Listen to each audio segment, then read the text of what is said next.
Moving to another country. My friend Steve moved to another country. He had lived in Canada all his life and he moved to Japan. Life in Japan was very different for Steve than what he was used to.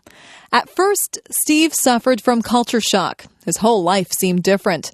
He was not used to the way of life in Japan. Steve was not used to the large crowds of people that walked up and down the streets in Japan. In his hometown in Canada, the streets were fairly quiet. Steve had to get used to the food. In Japan, the people eat a lot of fish. Steve had never eaten much fish before. Steve wanted pizza, but it was expensive in Japan. Steve said that he had to adjust his eating habits. The people in Japan have different customs than we do here in Canada. Steve didn't want to offend anyone, so he had to learn the customs. He had to learn about what Japanese people considered polite and rude.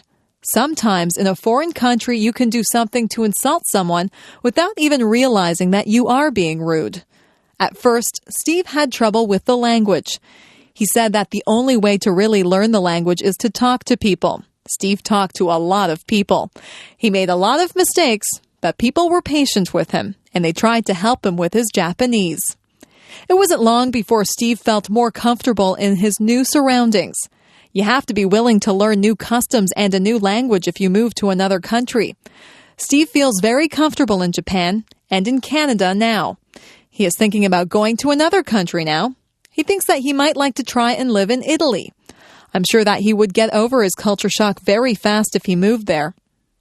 Moving to a new country can be difficult, but if you are willing to learn, it can be a very rewarding experience.